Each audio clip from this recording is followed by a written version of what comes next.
Hello everyone. Welcome back to STS, Science, Technology, Economy, Strategy 등을 고민하는 곳입니다. 배경사진은요, 지난 금요일 날 종가 기준으로 파생 삼국지 전선 현황입니다. 눈으로 참고하시면서요, 지난 14일 날 11월 옵션 시장 시작한 그 초반인데, 그때 금융투자 풋 순매수가 초반에 너무 많다, 위험하다, 이렇게 경고한 적이 있는데요. 당시에 그 코스피 200 지수는 13일 날 그때가 그 10월 만기 종가였는데 한 283 근방이었고요. 14일 종가가 290 근방이었는데 그 풋 매수가 위험하다는 의미는 그러니까 향후 코스피 상승할 것을 전제로 말씀드리는 거 아니겠습니까? 지금 어떤가 보시면은 결론적으로 금융투자가 그 풋 누적 순매수한 거 277억 원인데 아마 저거 오늘 좀 지나고 나면은 모조리 꽝 부근 될 것 같습니다. 앞으로 저 가운데 일부라도 회복할 가능성은 매우 희박하다 이렇게 봅니다. 그래서 저 표에서 확인되는 사실은 외국인들 현물 순매수 느리지만 꾸준하고요. 또 이 말은 외국인들 그 달러 가지고 코스피에 지금 계속 들어오고 있다 이런 뜻입니다. 3분기 이후 수시로 외국인들 지금 현물 시장에서 순매수로 전환하고 있다 이렇게 계속 말씀드리고 있습니다. 12월 선물도 누적 순매수 유지하고 있습니다. 그래서 그 옵션 쪽에서는 11월 옵션 시장에서는 그 언뜻 보면은 외국인들이 방향성이 뚜렷하지 않은 것 같지만 그러나 초반에 풋은 상당히 많이 매도를 했다가 지금은 그 순매도 금액이 얼마 안 되죠. 그러니까 그동안의 이익을 잠궈버린 거 아닌가 이렇게 보인다는 겁니다. 그래서 외국인들 쟤네들 기본적으로 현재 상황에서는 풋을 매도로 대응하고 있다 이렇게 저는 평가하고 있습니다. 콜 매도한 게 이제 어떤 이해가 안 될 수도 있는데 저건 너무 당연한 것이고요. 그러니까 선물 매수와 합성으로 저걸 봐야 하는데 선물 매수 앤드 콜 매도 했다는 의미는 지수가 상승은 하되 급등보다는 완만한 상승에 베팅을 한 것으로 이렇게 해석하면 아무 문제 없습니다. 선물 매수에서도 벌고 콜 매도에서도 시간가치 감소를 이삭으로 쭉 뺐다 뭐 이런 의사입니다. 만약에 이 말이 맞다면 본격 지수 급등은 11월 만기인 10일이 지나고 빼빼로데이라고 하나요? 11월 11일부터 그 본격 올라갈 가능성이 있다 이렇게 말씀드릴 수 있죠. 그런데 워낙 이제 그 변수가 많기 때문에 그냥 이렇게 대략 이렇게 잡아서 주목하는 것이고요. 모든 것은 지나고 나서 이제 확인되는 것이죠. 그러면 이제 앞으로 코스피 어떤 경로로 움직일 것인가? 그러니까 저는 크리스마스 랠리 이미 출발했다고 봅니다. 즉 상승한다고 봅니다. 이유를 대략 한 9가지 정도 이렇게 한번 추려서 말씀드려 보겠습니다. 첫 번째로 1번 미국 경기 관련 지표 또 10월 고용보고서 전망치 그 사진 보시는 것처럼 나쁘지를 않습니다. 저거 분명히 침체는 아니고요. 살짝 후퇴하는 수준입니다. 즉 미국 경기는 연착륙한다는 것이기 때문에 지금으로서는 더할 나위 없이 좋은 소식입니다. 경기가 너무 좋아도 안 된다는 거죠. 지금 침체하면 더 안 좋고 이렇습니다. 그러니까 연착륙이 가장 좋은데 이거는 FOMC가 원하는 대로 되고 있다 뭐 이런 뜻입니다. 두 번째로 한국 시각으로 11월 3일 새벽에 FOMC 기준금리 다시 75 올린다는 거 아닙니까? 지금 확률 분포가 그렇죠. 그러면 이제 4%가 됩니다. 이렇게 되면은 미국 시장은 안도랠리 즉 상승할 가능성 높다 이렇게 정리합니다. 세 번째 그 미국이 안도랠리 보이는 이유는 금리 인상 속도 완화 시그널이 연준이 보낼 가능성이 높다는 겁니다. 근거는 말이죠. 미국의 모든 인플레이션 지표가 정점에서 둔화되는 모습이 확실합니다. 지금 그 지난주에 발표됐던 PCE, 코어 PCE 분명히 다운됐죠. 그 다음에 다음 주에 10월 CPI, 코어 CPI가 발표되는데 그거 보시면은 둔화되는 모습입니다. 추가 상승이 아닙니다. 그래서 CPI, PPI, PCE 6개죠. 그 다음에 GDP 디플레이트, 그 다음에 미시건 대학의 인플레이션 예상치 2개 나오는 거 있죠. 그래서 전부 9개 인플레이션 지표 전부 종합하면은 크든 적든 전부 둔화되는 모습입니다. 그 다음에 미국 국채 수익률도 중장기채 중심으로 어느덧 한 달 전 수준 그 근방으로 뚝 떨어져 있습니다. 이거 모든 것은 인플레이션 정점 찍고 상승률이 둔화되고 있다. 즉 미국 인플레이션 잡혔다. 이렇게 보는 게 맞다는 겁니다. 네 번째, 다우지수가 지난 주말에 800포인트 이상 이제 폭등을 하면서 이미 곰때 싹 몰아낸 것 같습니다. 그래서 다우에서는 베어마켓 랠리는 이제 지났고 이제는 이제 본격적으로 크리스마스 랠리 출발한 것으로 보면 이제 맞는 것이고요. 문제는 이제 기술주들이 아직 대폭락한 상태입니다. 근데 지수가 상승한다는 의미는 그동안 내렸던 모든 종목이 비스무리하게 다 같이 오른다는 게 전혀 아닙니다. 그렇게 받아들이시면 안 돼, 곤란하죠. 그런 뜻이 아닙니다. 핑계 없는 무덤 없습니다. 그래서 폭락에는 다 이유가 있기 마련입니다. 가령 반도체 같으면 아직 폭락의 이유가 해소되지 않았기 때문에 미국 시장 중심으로 추가 하락은 좀 방지가 된다 하더라도 이 반도체가 상승에 선봉이 되기는 힘들지 않을까 저는 그렇게 보고요. 그래서 뒤처진 놈은 내버려 두고요. 갈 놈 가는 방식으로 지수는 슬금슬금 오른다는 겁니다. 5번. 그럼 이제 미국 따라쟁이 코스피는 어떤가? 미국 따라쟁이라는 말이 나쁜 의미가 전혀 아닙니다. 온 세상 주식시장은 다 미국 따라쟁이입니다. 그냥 팩트일 뿐입니다. 그래서 코스피 잘 분석하기 위해서 이제 미국 시장 분석을 선행 조건으로 하는 거 아닙니까? 코스피 분석하기 전에 당장 미국 시장 분석부터 먼저 해야 되죠. 미국 시장 분석 없이 코스피 어쩌고저쩌고 떠드는 거는 다 그냥 헛소리라는 거죠. 그래서 한국도 기준금리 최소한 50bp 추가로 올리는 것이 저는 이거 호재라고 봅니다. 인플레 막는 방법은 기준금리 올려서 원달러 환율 하향 안정화시키고 그래서 수입 물가를 잡아야 된다는 겁니다. 인플레라는 것은 모든 국민을 약탈하는 겁니다. 그래서 인플레를 잡아야지 모든 국민 전체의 그 재산을 지킬 수가 있습니다. 그런데 금리가 올라가면은 부채가 많은 일부 분들이 이제 고통을 당하잖아요. 따라서 금리를 올려서 인플레 잡아서 국민 전체 재산을 지키면서 동시에 이제 금리 올라서 고통이 가중되는 그런 일부 취약계층 이분들을 위해서는 별개의 정책을 통해서 대응하는 것이 현명하다는 겁니다. 지금 이렇게 잘하고 있는 것으로 저는 평가를 하겠습니다. 6번.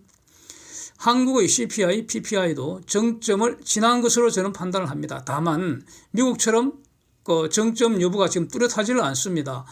자세히 보시면은 수입 물가 지수 하락하는 것은 명확하게 확인이 됩니다. 그런데 그는 CPI가 둔화되지를 않고 있습니다.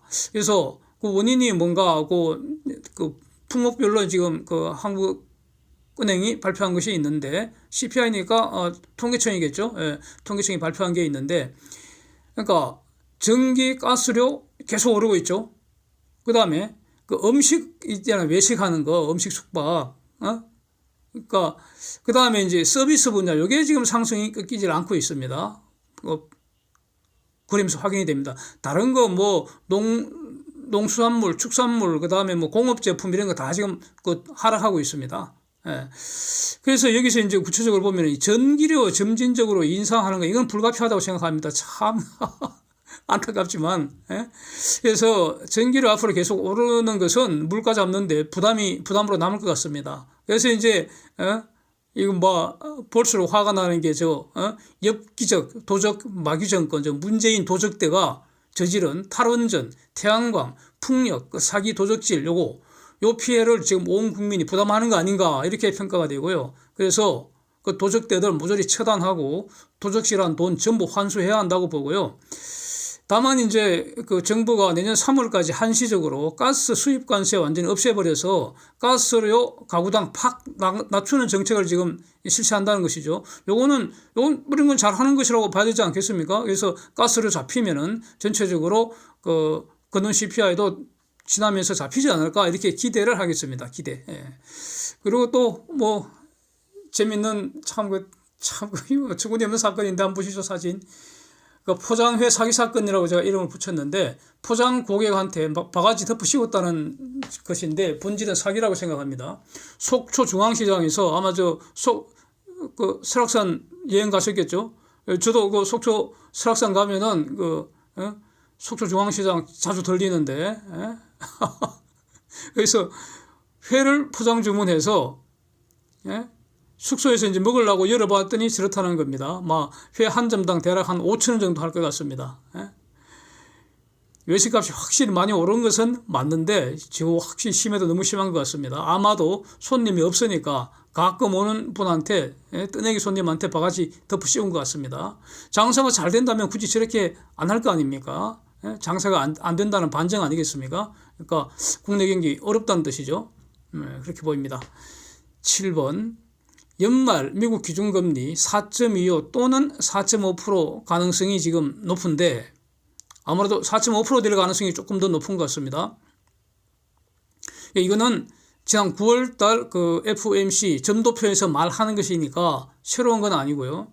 그런데 한국 기준금리 3.5%가 된다면은 미국과의 그 기준금리 역전 그 폭이 최소 0.75, 최대 1%까지 되니까 이건 너무 과한 것 같지 않습니까? 그래서 이제 문제는 우리가 수입 물가 하락 추세가 이어지고 국내 물가가 잡히는지 요게 이제 매우 그 중요한 순간 아닌가 이렇게 보여지고요. 결국 그 내년 뭐 한 1분기까지 한국 기준금리도 한 3.75에서 4%까지 이렇게 상승을 열어둬야 되지 않을까 뭐 이런 의견입니다. 8번 최근에 문제된 부동산 PF 중심으로 자금 경색이 지금 그 시장에 상당히 심한 걸로 지난주에 집중적으로 이제 보도가 됐었는데 이거는 글쎄요. 그동안 이제 그 부동산 부분에 거품이 오지게 끼었지 않습니까? 끼어도 너무 끼었죠. 그거 지금 구조 조정 과정이라고 이해하면은 그 부동산을 물린 분들이 아니라면은 지나치게 우려할 필요 없지 않을까 저는 이런 의견입니다. 개인적으로는.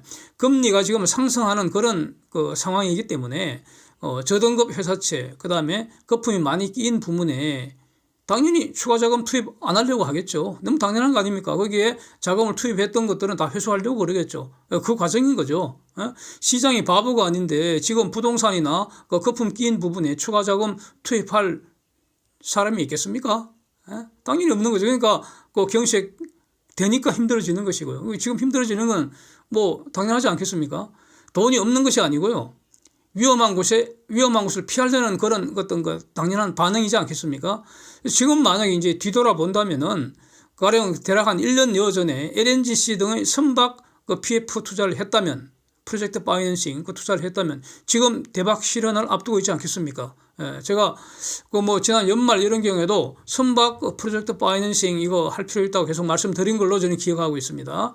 그래서 이제 지난번 삼성중공업 드릴십에 투자한 거 그런 것도 일종의 프로젝트 파이낸싱의 범죄에 속한다고 할 수 있습니다. 그래서 그 사모펀드가 이제 조만간 대박 냈다는 그 기사가 대서특필되면 참 좋겠습니다.